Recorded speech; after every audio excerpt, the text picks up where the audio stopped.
Early 2025 started off with news that brought some closure to a story of international attention. The remains of Morgan Harris and Mercedes Myron were uncovered in Winnipeg's Prairie Green landfill.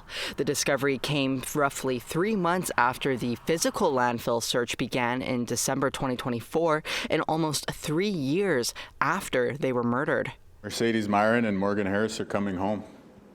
This is what we set out to do. I don't know if many of us knew the odds of success. I certainly was always trying to keep a realistic perspective, but it turns out bringing them home was within our grasp. The search went forth thanks to 2 strenuous years of advocacy by the women's families, following refusal from the former Manitoba government and Winnipeg police to look for their loved ones in the landfill. To the police system, to the government, you sit there and think about this. Think about how disgustingly you treated us. And think of how far we made it, even though you said no. Harris and Myron were murdered by a serial killer in spring 2022, along with Rebecca Contois and another victim who was unidentified at the time and given the name Mushkede Bijake Ikwe, or Buffalo Woman. Her identity was confirmed as Ashley Shingus in late March. We know where Ashley is. My wife and I, we looked at each other and we cried. Late spring saw snow melt and wildfires erupt throughout all regions of Manitoba, hitting the north hardest. A province-wide state of emergency was called twice, while close to 33,000 Manitobans were evacuated from their homes in what became the worst wildfire in the province's 30-year record. We call upon the whole country to be able to stand with us, because this kind of massive evacuation is unprecedented. It has never happened before. More than 2 million hectares of land burned, while Manitobans, many from remote First Nations, struggled to reach safety. No firefighting aircrafts or crews have been deployed, as we are completely abandoned.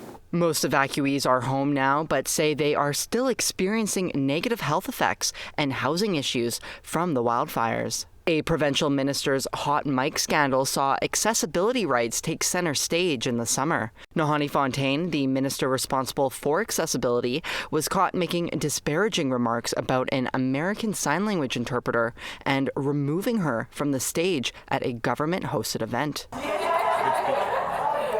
okay. I was thrown off. It wasn't great. But because the woman, she shouldn't have been on the stage. I couldn't see anybody on the stage. And all I could see her was her... Yeah, so I'm like, why did I have on the stage? Jesus, I'm like, you need to relax.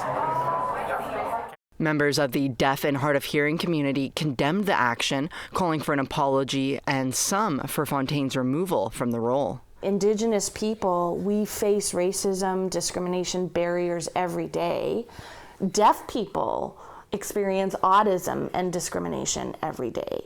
Being both, you have more discrimination, and as a woman as well. And so there's just this intersectionality and these layers of these various experiences. Later that summer, the state of Manitoba's political climate came into focus after multiple arson and vandalism attacks against Fontaine and fellow provincial cabinet minister Bernadette Smith, who are both Indigenous women. Fontaine's office was notably firebombed on September 30th, the National Day for Truth and Reconciliation.